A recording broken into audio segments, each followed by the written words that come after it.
আল্লাহ যদি ডাক দেয়া বলেন, ওরে বান্দা, আমি এত নেয়ামত দান করলাম, এত ভালোবাসলাম, এত আদর করলাম, এত সুযোগ দিলাম, তোর প্রতি ভালোবাসা যাতে কম না হয় এজন্য আমার ছেলেও নাই, মেয়েও নাই। বান্দারে আমি সব সময় অপেক্ষায় থাকি তুই আমাকে আল্লাহ বলে ডাক দিবি। বান্দারে দুনিয়ায় কাজ করো, ক্লান্ত হয়ে যাও, আমি আল্লাহ রাত দিলাম বিশ্রামের জন্য, কিন্তু আমি আল্লাহ লা তাখুযুহু সিনাতুন ওয়ালা নাওম, আমি আল্লাহ ঘুমাই না, আমাকে তন্দ্রায় ধরতে পারে না। কারণ তুই যদি গভীর রাতে উঠে আমি আল্লাহকে আল্লাহ বলে ডাক দাও, আমি যদি ঘুমায়া যাই তখন তোর ডাকে কে সাড়া দেবে বল? কিন্তু বান্দা সারা রাত তুই ঘুমাইলি, আমি আল্লাহ তোকে জেগে জেগে পাহারা দিলাম। আমি আল্লাহ গভীর রাতে প্রথম আসমানে চলে আসছি, আয় বান্দা আয়, তোর কি লাগবে বল? তোর শত্রু কারা, তার মোকাবেলা করতে পারস না, আমি আল্লাহকে বল, আমি তাদেরকে স্তব্ধ করে দেব। তোর মনে যত দুঃখ আছে আমি আল্লাহকে বল, আমি আল্লাহ তোর দুঃখ দূর করে দেব। চাওয়ার মতো যদি চাওয়া যায়, আল্লাহ তোমায় ডাকতে জানি না, ডাকার মতো ডাকলে আল্লাহ কেমনে শোনেন না? ডাক দাও, ডাক দাও, ডাক দেওয়ার মতো আল্লাহকে ডাক দাও। আল্লাহকে ডাকার পর যদি দেখো মনের মধ্যে শান্তি লাগে, বুঝবা আল্লাহ আমার ডাকে সাড়া দিতেছেন। আর যদি মনে মজা না লাগে, বিরক্ত লাগে, আর একবার ডাকতে মনে না চায়, মনে করো বা নফস শয়তান অন্তরে গেথে বসেছে, তখন আরো জোর করে আল্লাহকে ডাকতে থাকো, ডাকতে থাকো, দেখবে এক সময় মজা লেগে যাবে। আল্লাহ বলবেন, ওরে বান্দা, আমি আল্লাহ তোকে রাত্রে উঠে ডাকলাম, তোকে পাই নাই, ফজরে পাই নাই, জোহরে পাই নাই, আসরে পাই নাই, মাগরিবে এশায় পাই নাই, জুমায় পাই নাই, ওয়াজে পাই নাই, রমজানের সাহারিতে পাই নাই, তেলাওয়াতেও পাই নাই, জিকিরে পাই নাই, দরুদে পাই নাই। আল্লাহ যদি আমার কাছে এমন প্রশ্ন করে বসেন, আমি কি জবাব দেব? আর ওই ব্রিজের নিচ দিয়া তো আমিও কতবার আসা যাওয়া করলাম, আমাকে আল্লাহ মারেন না। আর কয়জন মানুষ মারা গেল, একই বাসের মধ্যে অ্যাক্সিডেন্ট হয়ে কত মানুষ মারা গেল, আমাকে আল্লাহ মারেন নাই। বন্যায় কত মানুষের ঘর নিয়ে গেল, আমার ঘরটা তো আল্লাহ নিয়ে যান নাই। করোনায় কত মানুষ নিঃস্ব হয়ে গেল, আমাকে তো আল্লাহ নিঃস্ব করেন নাই। ভূমিকম্পে কত মানুষের ঘর ধসে গেল, আমাকে আল্লাহ তো ধসান নাই। নদী ভাঙনে কত মানুষ বিলীন হয়ে গেল, আমাকে তো আল্লাহ বিলীন করেন নাই। আর এই চিন্তা কি তোমার মধ্যে একটু জাগে না? তোমার মনে কি একটু দয়াও লাগে না, মায়াও লাগে না?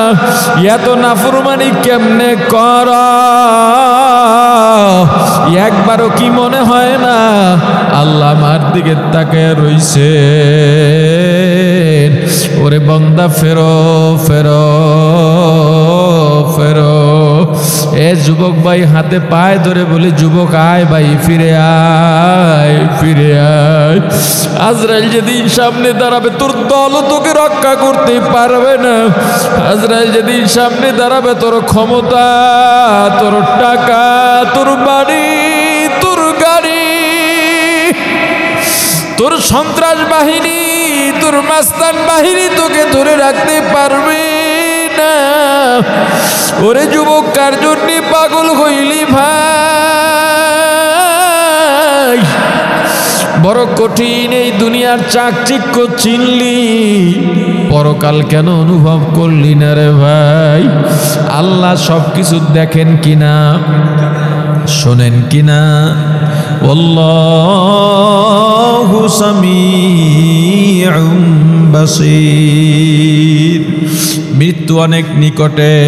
প্রতিদিন বাড়ির থেকে জুমার জন্য যখন রওনা হই, আবার মাদ্রাসার হুজুরদের থেকে বিদায় নিয়ে বাড়ির দিকে রওনা হই, প্রতিবারই কেন মনে বলে এই বুঝি শেষ। যখনই বিছানায় শুয়ে যাই মনে হয় আর বুঝি সকালে জাগতে পারবো না। ওরে মুসলমান, কোন দিন জানি দুনিয়া ছেড়ে চলে যাব, কোন দিন জানি দুনিয়ার থেকে চির বিদায় নিয়ে চলে যাব। আগেই বলে রাখি, যদি আপনাদের থেকে বিদায় নিয়ে চলে যাই, এমন কোনো আমল করতে পারি নাই যার দ্বারা নাজাত পাওয়া যাবে। আপনাদের কাছে আকুল আবেদন, একটু মনে প্রাণে দোয়া চাই। যে আমল করছি তার দ্বারা নাজাত পাওয়া সম্ভব নয়, বরং পক্ষান্তরে যে গুনাহ করছি জাহান্নাম ছাড়া উপায় নাই। আপনাদের কাছে দোয়া চাই, প্রত্যেক দোয়া একটু শরীক রাখবেন। আপনাদের ভাই দুনিয়া থেকে চলে গেলে একটু দোয়া করবেন, আল্লাহ যেন আপনাদের দোয়ার উসিলায় পরকালের জাহান্নাম থেকে মুক্তি দিয়া দেন। এর যুবক, ওই জাহান্নাম বড় কঠিন, কি দিয়া বুঝাইলি বুঝবি? তোর পাও যদি ধরা লাগে আমি তোর পা ধরি, তবুও গুনার কাছে যাইস না। আল্লাহ কিন্তু সব দেখেনি, মাস্তানি যারা করিস, অন্যের হক নষ্ট করিস, ক্ষমতার দাপট দেখাইয়া, টাকা পয়সার দাপট দেখাইয়া, দলের দাপট দেখাইয়া, যৌবনের দাপট দেখাইয়া, নিজের বংশের দাপট দেখায় যে অত্যাচার অবিচার করিস রে যুবক, বাইরে তোর হাতে পায়ে ধরে বলে এগুলো করিস না, করিস না, করিস না। মৃত্যু যেহেতু সত্য, পরকাল যেহেতু সত্য, ওরে যুবক স্থায়ী যেহেতু থাকতে পারবি না, আল্লাহ যে আছেন অনুভব কর। মান খাফা মাকামা রাব্বি, আল্লাহর উপস্থিতিকে ভয় কর। দুনিয়ায় যখনই গুনাহ করতে যাইবা, গুনার আগে চিন্তা করো আল্লাহ দেখতেছেন। দুনিয়ার কেউ সাক্ষী নেই, কে সাক্ষী থাকবেন? কিয়ামতের ময়দানে চাপা দিয়া চলবা, হবে না, হবে না। আল্লাহ চাপাটা বন্ধ করে দেবেন। আল ইয়াউমা নাখতিমু আলা আফওয়াহিহিম ওয়া তুকাল্লিমুনা আইদিহিম ওয়া তাশহাদু আরজুলুহুম বিমা কানু ইয়াকসিবুন। ওরে বান্দা, জবানটা সেদিন বন্ধ হয়ে যাবে। আল্লাহ জবানে মোহর মেরে দেবেন। জবান দিয়া চাইলেও চাপাবাজি করতে পারবা না। হাত কথা বলবে, পা সাক্ষ্য দিবে, অঙ্গ প্রত্যঙ্গ কথা বলতে থাকবে। মিথ্যা বলারও সুযোগ থাকবে না, পালাবারও সুযোগ থাকবে না, ভেগে যাওয়ারও সুযোগ থাকবে না। অতএব তুমি সেদিন বলবা, ওরে হাত, আমি তো তোকে সাবান দিয়া কত পরিপাটি করলাম, তোকে আমি কত সুন্দরভাবে সাজাইলাম। ওরে চোখ, তোকে আমি কত সুন্দর করে যত্ন করলাম, ডাক্তার দেখাইলাম। ওরে পা, তোকে আমি কত ট্রিটমেন্ট করে ঠিক রাখলাম। আরে আজকে আমার বিরুদ্ধে গেলি, যতই যুক্তি দাঁড় করাও, কোনো উপায় থাকবে না। ওরে আল্লাহর গোলাম, জান্নাত যদি পাইতে চাই, জান্নাতের জন্য আমার আল্লাহ দুইটা গুণ বর্ণনা করেছেন। দুইটা গুণের এক নাম্বার গুণ আম্মা মান খাফা মাকামা রাব্বি, আল্লাহর উপস্থিতিকে ভয় করে গুনাহ থেকে ফিরে থাকা, সেটা দুনিয়া হোক পরকালের আল্লাহর কাঠগড়ায় উপস্থিত হওয়া হোক। এই পর্যন্ত গত জুমায় আলোচনা চলেছিল। দুই নাম্বার জান্নাতীদের গুণ নাহান নাফসা আনিল হাওয়া, মনের খাহেশাতের বিরুদ্ধে কাজ করা, মনের বিরুদ্ধে নয়।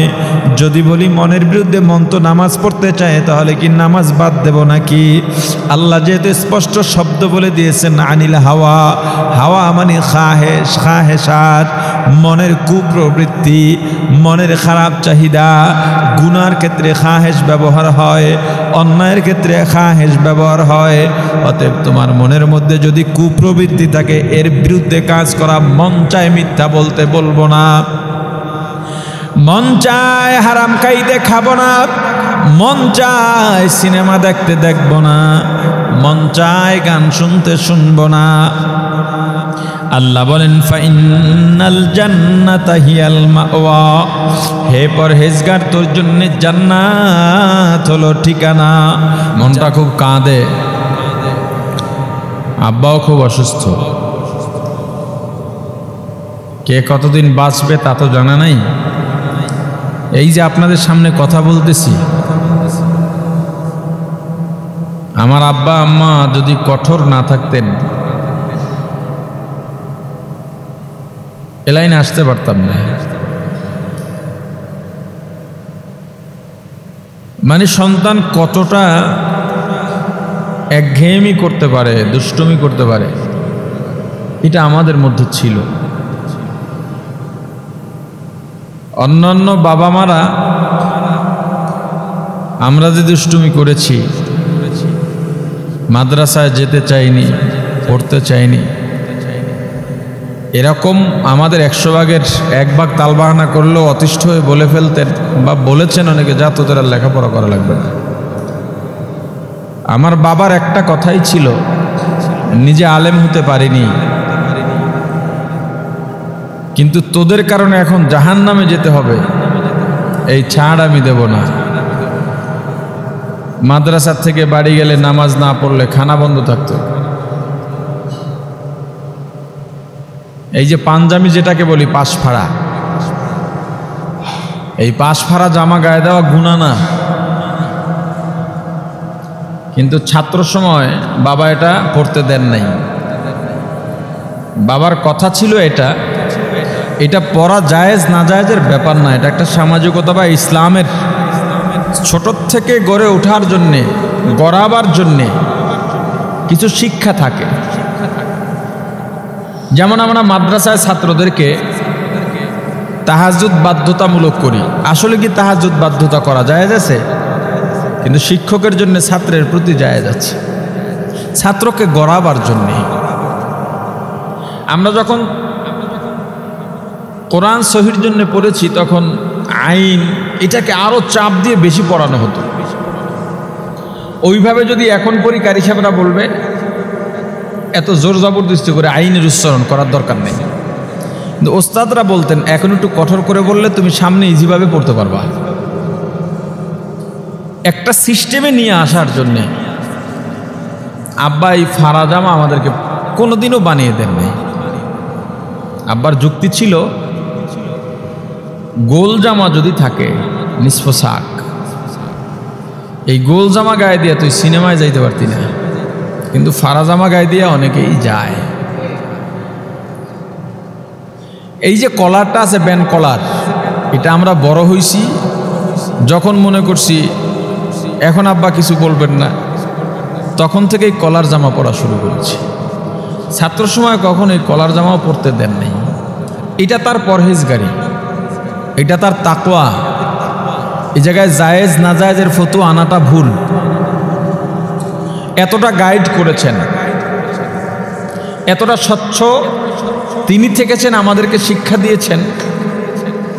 আমার মাছ ধরার খুব শখ ছিল, এখনো আছে।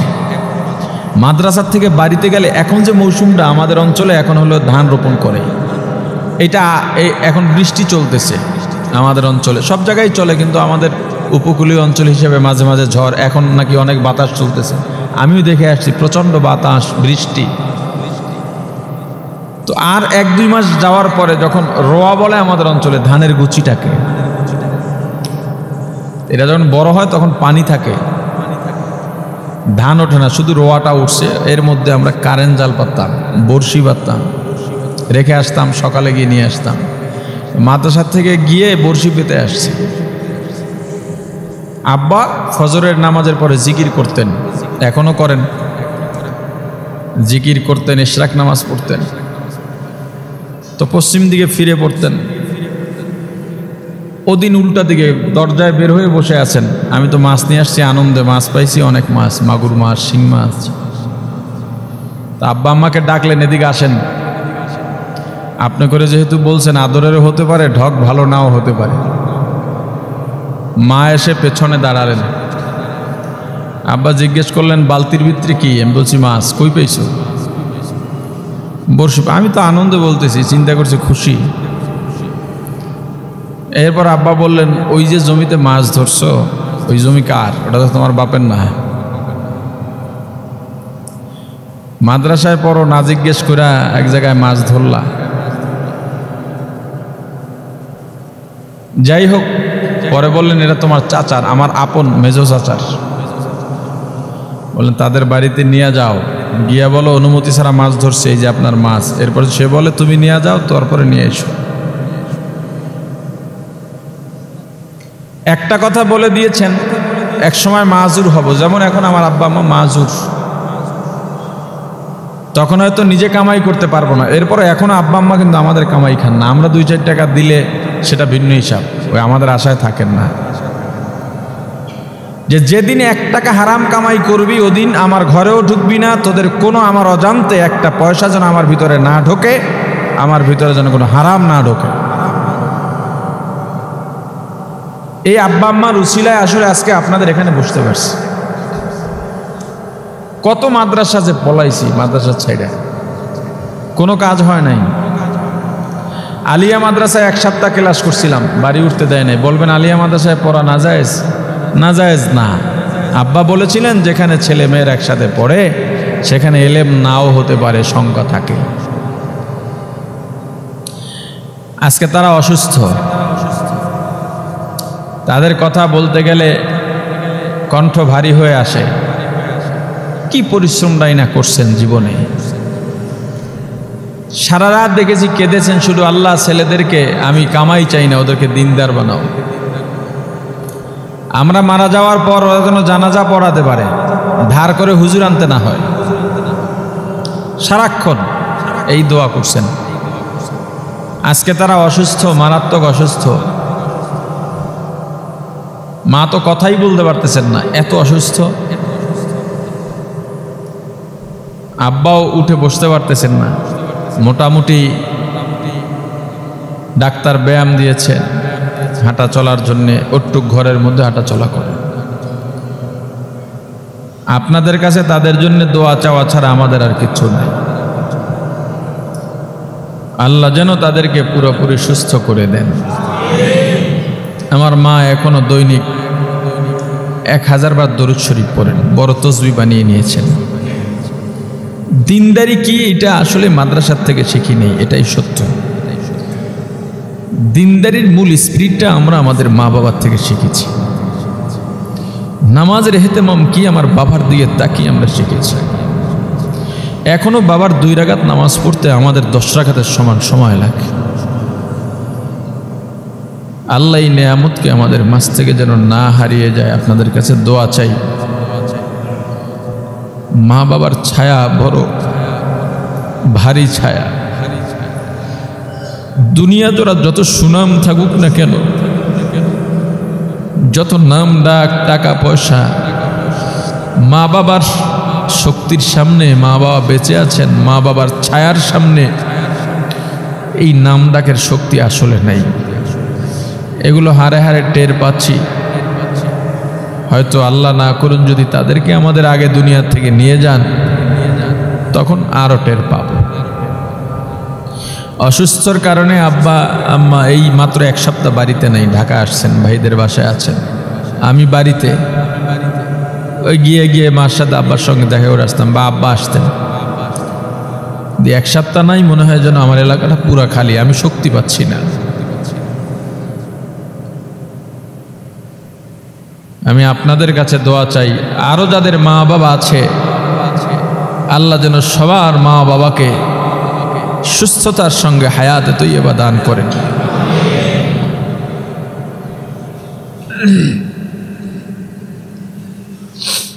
দুনিয়াটা বড় আজব, আজীব কাজ কারবার এই দুনিয়ায়। আমরা তো দুনিয়াটাই দেখেছি, পরকালটা দেখিনি। কিন্তু যারা পরকাল না দেখে অনুভব করতে পেরেছে আল্লাহর উপরে বিশ্বাস করে, রাসূলের কথাগুলো বিশ্বাস করে, যারা পরকালটা অনুভব করেছে, যারা আল্লাহ সত্য এটা অনুভব করতে পেরেছে, কবরে আযাব সত্য এটা অনুভব করতে পেরেছে,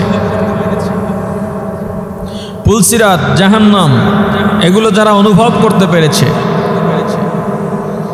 তাদের কাছে দুনিয়াটা পাখির মাছির পাখার পরিমাণ দাম নাই। আল্লাহ দুনিয়াদারদেরকে ভালো রেখেছেন এবং রাখবেন। কাফের বেদিন ইসলাম বিদ্বেষীদেরকে ভালো রাখবেন। আর দুনিয়া সিজনুল মুমিন ওয়া জান্নাতুল কাফির, আমার রাসূলের কথা। দুনিয়া মুমিনের জন্য বলে না,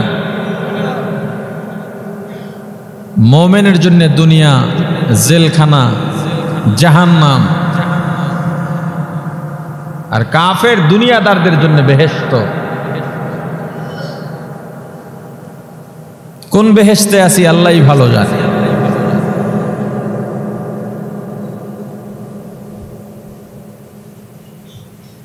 যারা মুমিন তারা দুনিয়ার আরাম আয়েশের দিকে লোভনীয় নজরে তাকায় না। দুনিয়া আসছে তো পেছনে ঘোরো, আমার সামনে নয়। قال النبي صلى الله عليه وسلم كن في الدنيا كأنك غريب أو عابر سبيل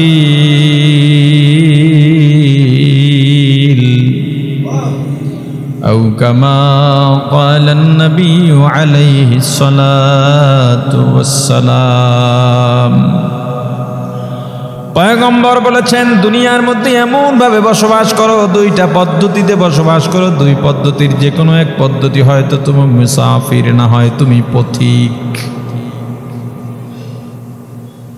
মুসাফির বা পথিক, পথিক যখন হাঁটে পথ চলে তখন তার সঙ্গে কোটি কোটি টাকা থাকে না।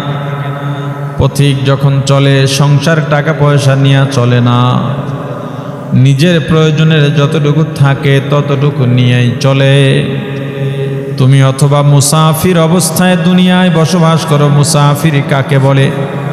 আপনি ঢাকা থেকে চট্টগ্রামে যাবেন কাজের জন্যে, ওই কাজ করার জন্যে যতটুকু ডকুমেন্টস আপনার দরকার ততটুকুই সঙ্গে নিয়ে যান, এর চাইতে বেশি নয়।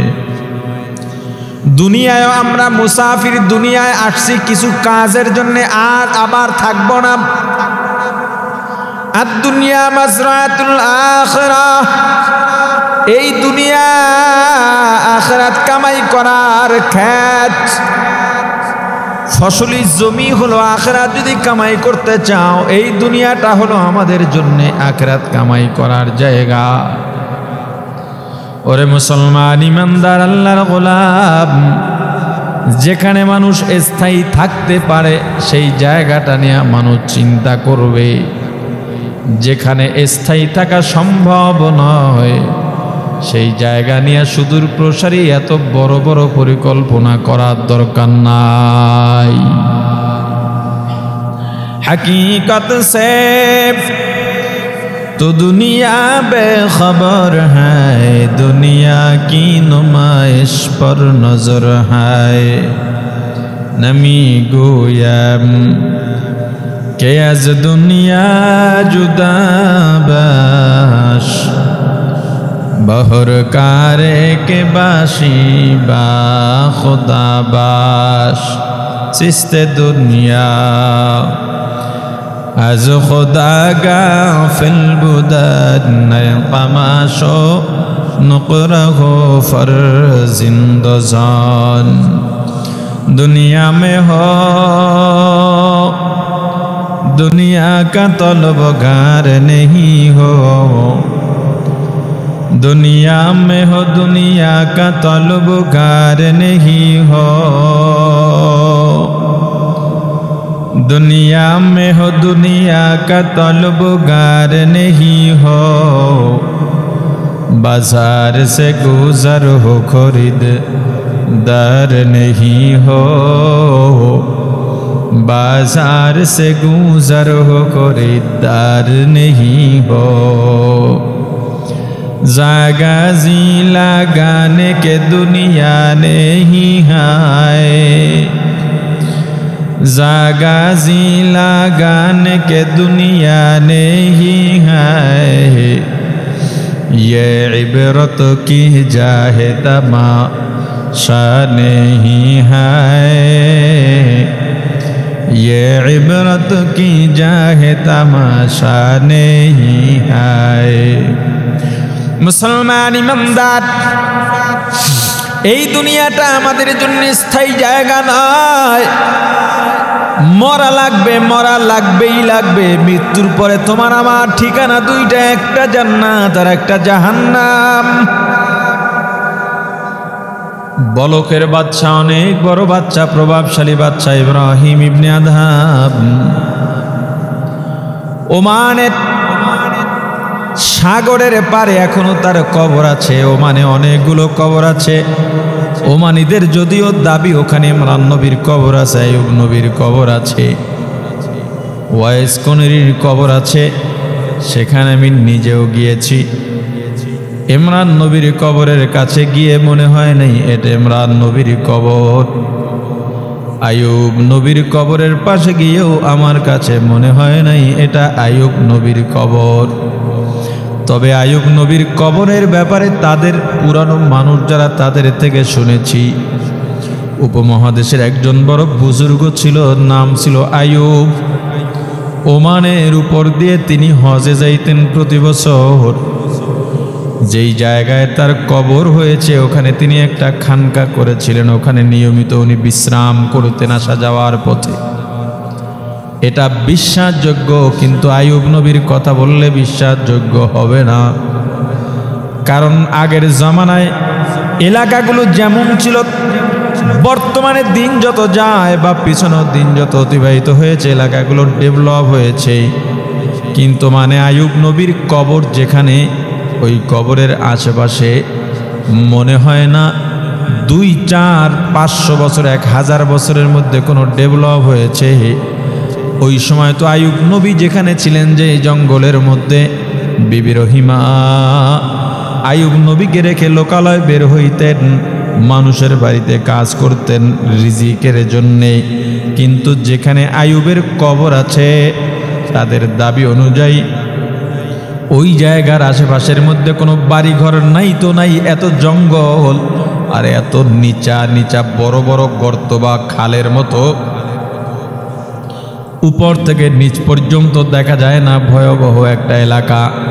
মূলত ওমানিরা পর্যটকদের থেকে রাজস্ব আয় বাড়াবার জন্যে এটার বিরোধিতা করে না, যে যা বলে খুশি তাকে থাকুক, তাদের রাষ্ট্রের টাকা আয় হোক।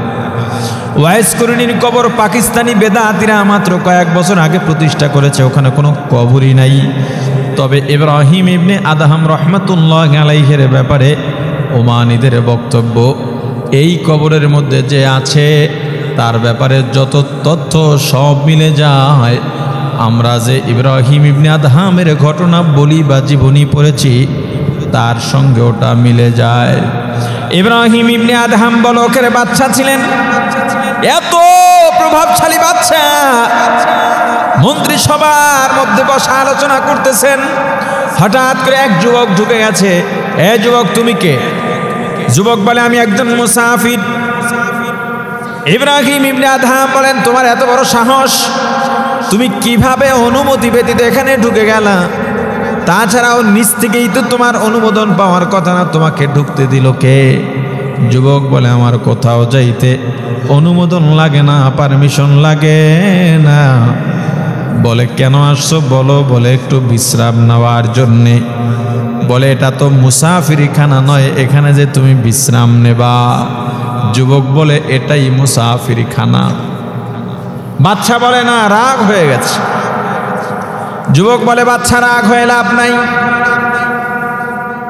এটা যদি মুসাফিরখানা না হয়, হে বাচ্চা, আপনার কাছে জানতে চাই, বলেন আপনি কি এখানে দুনিয়া শুরু থেকে আসেন আর কিয়ামত পর্যন্ত থাকবেন? বলে, না। তো বলে, আমার আগে আমার বাবা ছিল, তার আগে তার বাবা, তার আগে তার বাবা, আপনার পরে আর কেউ আসবে না, আপনি থেকে যাবেন? বলে, না। তো বলে, আমার পরে আমার ছেলে আসবে বা যোগ্য কেউ আসবে, তারপরে অন্য কেউ আসবে। যুবক বলে, বাচ্চা, তার মানে একটা কথা তো দাঁড়ালো, এখানে স্থায়ী কেউ থাকতে পারবে না? বলে, না। ওরে বাচ্চা, স্থায়ী যেখানে থাকা যায় না সেটা মুসাফিরখানা ছাড়া আর কিছু হতে পারে না। বাচ্চা, আপনি কি শোনেন নাই? আল্লাহর রাসূল বলেছেন, কুন ফিদ দুনিয়া কাআন্নাকা গরীবুন আও আবিরু সাবিল। তোমরা দুনিয়ার মধ্যে এমন ভাবে বসবাস করবা, দুইটা পদ্ধতির যে কোনো এক পদ্ধতি দেখলে তোমাকে যেন মনে হয় মুসাফির অথবা পথিক, অথবা তুমি এভাবেই চলাফেরা করো মুসাফির অথবা পথিকের মতো।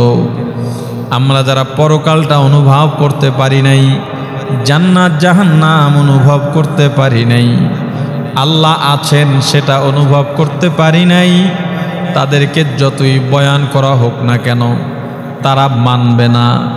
এরপর ওলামায়ে কেরাম বারবার বলেন, আল্লাহ বলেছেন বলার জন্যে, একবার শোনে না আর একবার বলো, আর একবার শোনে না আর একবার বলো, বলতেই থাকো বলতেই থাকো। যত বেশি বলবা অন্তরের মধ্যে তত বেশি আঘাত করবে। ভারী লাকড়ি, শক্ত লাকড়ি কুড়াল দিয়ে আঘাত করতে থাকো, এক সময় দেখবা ওটা দুই ভাগ হয়ে গেছে। এই যে পিলার ভাঙা যায় না, বড় হামার লাগবে। আমি আপনাকে বললাম হামারের প্রয়োজন নাই, ছোট্ট একটা হাতুড়ি নিয়ে আস্তে আস্তে আপনি আঘাত করতে থাকেন, বাড়ি দিতে থাকেন দিতে থাকেন, দেখবেন আস্তে আস্তে গর্ত হয়ে গেছে।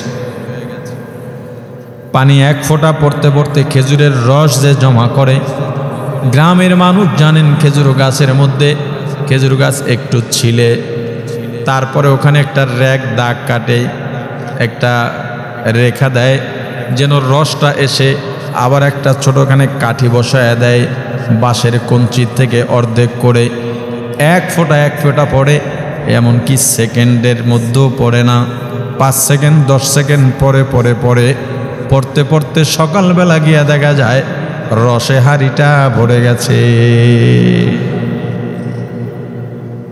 এজন্যই কবি বলেছেন, যেখানে পাইবে ছাই কুড়াইয়া লয় তাই, পাইলেও পাইতে পারো অমূল্য রতন। যেখানে যে আমল আসবে সাথে সাথে ততটুকু করা, যেখানে যে বয়ান চলবে তা শোনা, আমাকে প্রভাবিত করুক চাই না করুক, শুনতে থাকা শুনতে থাকা শুনতে থাকা। একটা সময় দেখবেন শুনতে শুনতে শুনতে শুনতে সব কিছু পরিষ্কার হয়ে গেছে। এলাকার একটা মানুষ নতুন আসছে, চেহারা ভালো না, দেখতে ভালো লাগে না, আহারে তার সাথে বসতে থাকেন, দেখা হচ্ছে, সালাম কালাম চলতেছে, একটা সময় তার যে খারাপ লাগা সেটা আপনি ভুলে গেছেন। আমরা মাদ্রাসায় পড়ি, বিভিন্ন সময় বিভিন্ন চেহারার ছাত্র আসে, আমরাও যাই, আমরা কালো মানুষ, সবাই কি পছন্দ করবে? আমাদের মাদ্রাসায় এক ছাত্র ছিল, চোখগুলো একেবারে ভেতরে এবং একটা শারীরিক প্রতিবন্ধী বলা যায়, হাঁটতে চলতেও কষ্ট হতো। কয়েকদিন থাকার পর মনে হয় না এই লোকটার কোনো সমস্যা আছে, দেখতে দেখতে তার সঙ্গে একটা অ্যাটাচমেন্ট হয়ে গেছে। তুমি আলোচনা শুনতেই থাকো, কোরআন পড়তেই থাকো, হাদিস পড়তেই থাকো, দিন শিখতেই থাকো, আল্লাহকে খুঁজতেই থাকো। মজা লাগে না, মজা লাগাও, তাও লাগে না, তুমি মজা লাগাবার চেষ্টা করতে থাকো।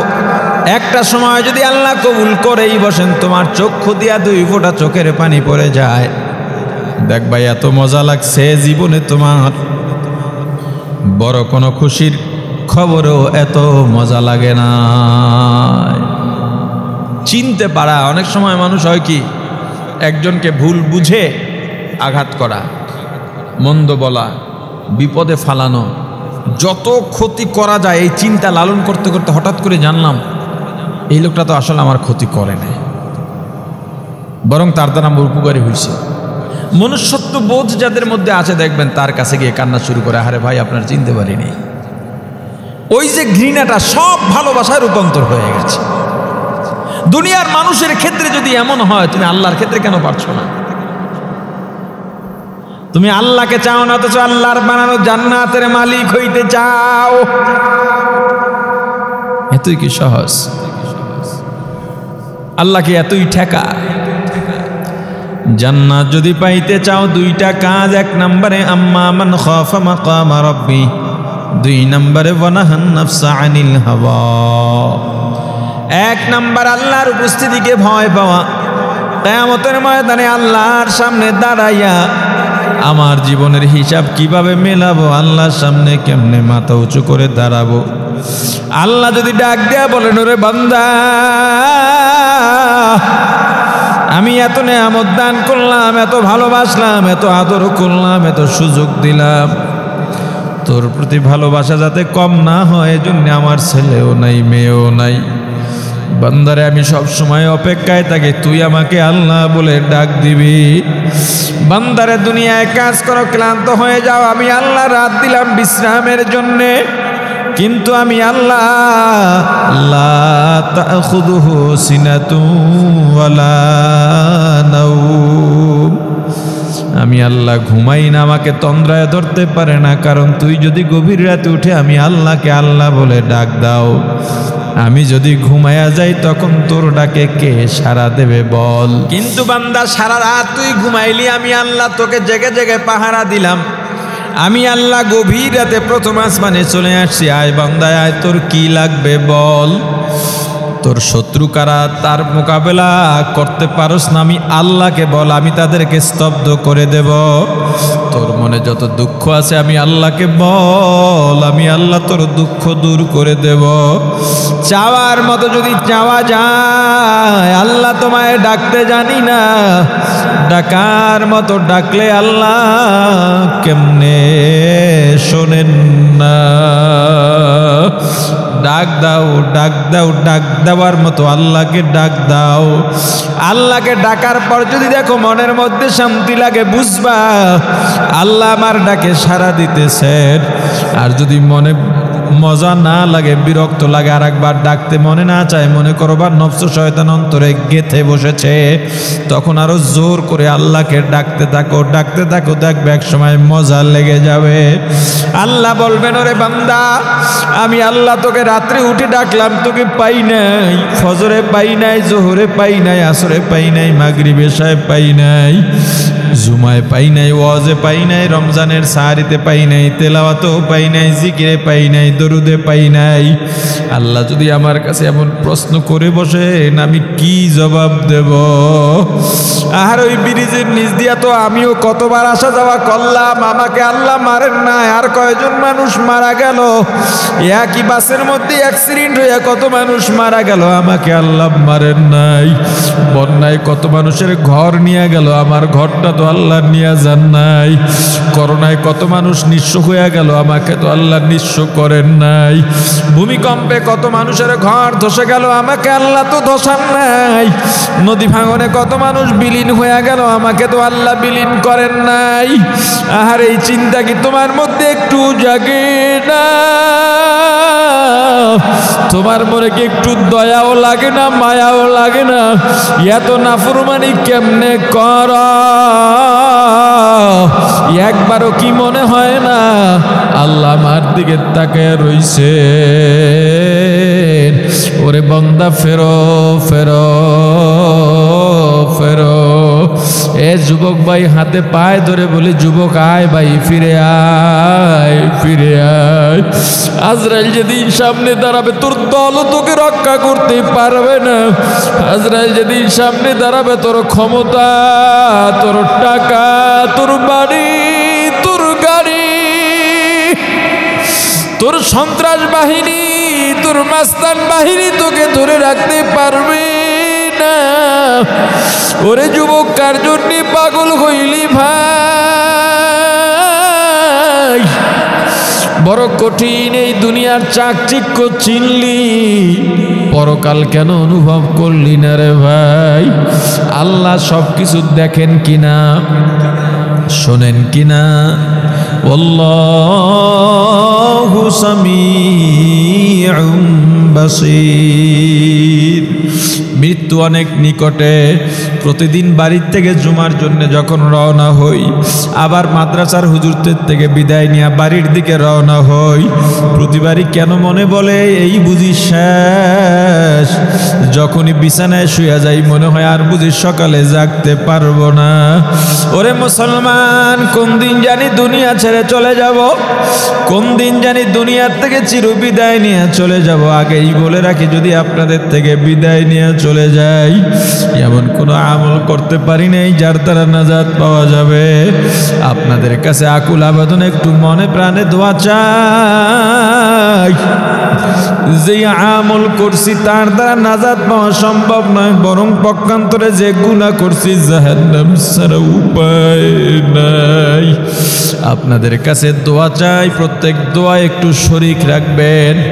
আপনাদের ভাই দুনিয়া থেকে চলে গেলে একটু দোয়া করবেন, আল্লাহ যেন আপনাদের দোয়ার উসিলায় পরকালের জাহান্নাম থেকে মুক্তি দিয়া দেন। এর যুবক, ওই জাহান্নাম বড় কঠিন, কি দিয়া বুঝাইলি বুঝবি? তোর তোর পাও যদি ধরা লাগে আমি তোর পা ধরি, তবুও গুনার কাছে যাইস না। আল্লাহ কিন্তু সব দেখেনি, মাস্তানি যারা করিস,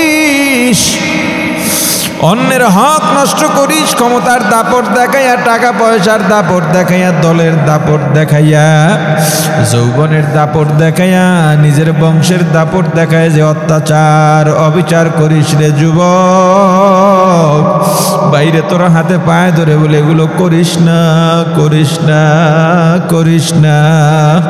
মৃত্যু যেহেতু সত্য, পরকাল যেহেতু সত্য, ওরে যুবক স্থায়ী যেহেতু থাকতে পারবি না, আল্লাহ যে আছেন অনুভব কর। মান খাফা মাকামা রাব্বি, আল্লাহর উপস্থিতিকে ভয় কর। দুনিয়ায় যখনই গুনাহ করতে যাইবা, গুনার আগে চিন্তা করো আল্লাহ দেখতেছেন। দুনিয়ার কেউ সাক্ষী নেই, কে সাক্ষী থাকবেন? কিয়ামতের ময়দানে চাপা দিয়া চলবা, হবে না, হবে না। আল্লাহ চাপাটা বন্ধ করে দেবেন। আল ইয়াউমা নাখতিমু আলা আফওয়াহিহিম ওয়া তুকাল্লিমুনা আইদিহিম ওয়া তাশহাদু আরজুলুহুম বিমা কানু ইয়াকসিবুন। ওরে বান্দা, জবানটা সেদিন বন্ধ হয়ে যাবে। আল্লাহ জবানে মোহর মেরে দেবেন। জবান দিয়া চাইলেও চাপাবাজি করতে পারবা না। হাত কথা বলবে, পা সাক্ষ্য দিবে, অঙ্গ প্রত্যঙ্গ কথা বলতে থাকবে। মিথ্যা বলারও সুযোগ থাকবে না, পালাবারও সুযোগ থাকবে না, ভেগে যাওয়ারও সুযোগ থাকবে না। অতএব তুমি সেদিন বলবা, ওরে হাত, আমি তো তোকে সাবান দিয়া কত পরিপাটি করলাম, তোকে আমি কত সুন্দরভাবে সাজাইলাম। ওরে চোখ, তোকে আমি কত সুন্দর করে যত্ন করলাম, ডাক্তার দেখাইলাম। ওরে পা, তোকে আমি কত ট্রিটমেন্ট করে ঠিক রাখলাম। আরে আজকে আমার বিরুদ্ধে গেলি, যতই যুক্তি দাঁড় করাও, কোনো উপায় থাকবে না। ওরে আল্লাহর গোলাম, জান্নাত যদি পাইতে চাই, জান্নাতের জন্য আমার আল্লাহ দুইটা গুণ বর্ণনা করেছেন। দুইটা গুণের এক নাম্বার গুণ আম্মা মান খাফা মাকামা রাব্বি, আল্লাহর উপস্থিতিকে ভয় করে গুনাহ থেকে ফিরে থাকা, সেটা দুনিয়া হোক পরকালের আল্লাহর কাঠগড়ায় উপস্থিত হওয়া হোক। এই পর্যন্ত গত জুমায় আলোচনা চলেছিল। দুই নাম্বার জান্নাতীদের গুণ নাহান নাফসা আনিল হাওয়া, মনের খাহেসাতের বিরুদ্ধে কাজ করা, মনের বিরুদ্ধে নয়। যদি বলি মনের বিরুদ্ধে, মন তো নামাজ পড়তে চায়, তাহলে কি নামাজ বাদ দেব নাকি? আল্লাহ যেহেতু স্পষ্ট শব্দ বলে দিয়েছেন আনিল হাওয়া, হাওয়া মানে খাহেস, খাহেসাত, মনের কুপ্রবৃত্তি, মনের খারাপ চাহিদা। গুনার ক্ষেত্রে খাহেস ব্যবহার হয়, অন্যায়ের ক্ষেত্রে খাহেস ব্যবহার হয়। অতএব তোমার মনের মধ্যে যদি কুপ্রবৃত্তি থাকে, এর বিরুদ্ধে কাজ করা। মন চায় মিথ্যা বলতে, বলবো না। মন চায় হারাম খাইতে, খাবো না। মন চায় সিনেমা দেখতে, দেখবো না। মন চায় গান শুনতে, শুনবো না। আল্লাহ বলেন ফাইনাল জান্নাতা হিয়াল মাওয়া, হে পরহেজগার, তোর জন্য জান্নাত হলো ঠিকানা। জান্নাতীদের দুইটা গুণ সংক্ষেপে বলে দিই, বিস্তারিত এই শব্দের উপরে আগামী জুমায় আবার বলবো। জান্নাতীদের প্রাথমিক পর্যায়ে সংক্ষেপে দুইটা গুণ মুখস্থ রাখা। এক নম্বরে মুত্তাকি হওয়া লাগবে, দুই নম্বরে পরহেজগার হওয়া লাগবে। মুত্তাকি কাকে বলে? যে আল্লাহকে ভয় করে। আল্লাহর ভয়ের হদ কি, মিকদার কি, পরিমাণ কি?